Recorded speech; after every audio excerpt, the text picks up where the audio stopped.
I have drawn a perspective drawing, and what that is that you draw a horizon line halfway of the page, and all of the lines go to the horizon line. If you're going to draw two sides, then all of the horizon lines on this side is going to have to go this way, and all of the lines on this side is going to have to go to your vanishing point.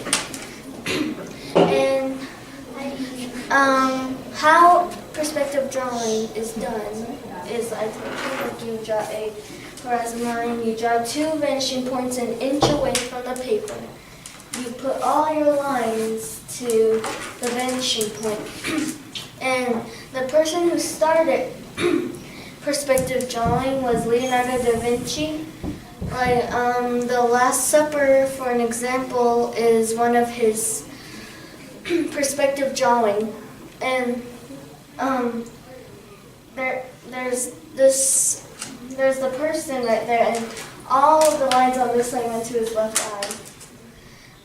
And I drew a family flag right here, which is also a family crest for like the family that's living there. It represents the family that's living there. And I drew windows so that way if there are any enemies that come, then they know who it is, then they can see it through the window. And I drew this little window on the door so that way if enemies are at the door and they're knocking on it, then they know not to open it. But if it's a local person, they look out that window and they know who it is and they will let them in. And what I am starting is the pastel, is that like the sun is shining on this side, but as it goes farther away and right here it kind of gets dark, but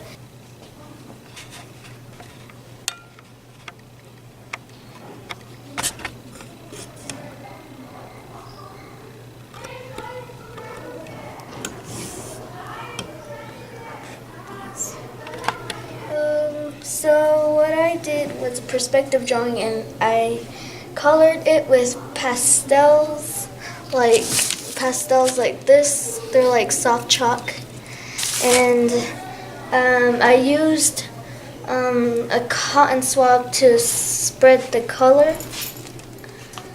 I used some of these cotton swabs right here to spread the color, and I also used this to spread the colors also.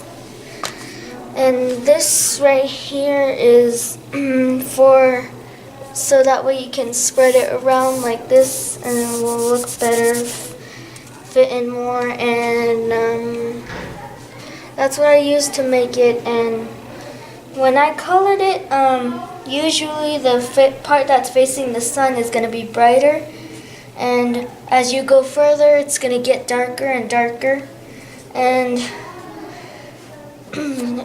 that's what I did. And I colored the sky, and I added a little bit of color to the castle, because that's what you can do to add colors to it, like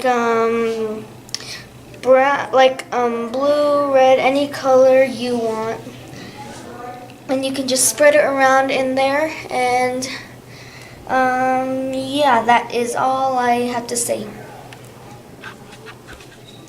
Okay, so I decided to frame it, and here it is. I framed it, and I guess I framed it all around, and I put the picture in it, and it turned out good. And yeah, so I framed it, and I guess it turned out pretty good when I framed it, and now it looks more better with all the frames on it, and it looks more shinier. And yeah, that's about it. I just framed it, and yeah.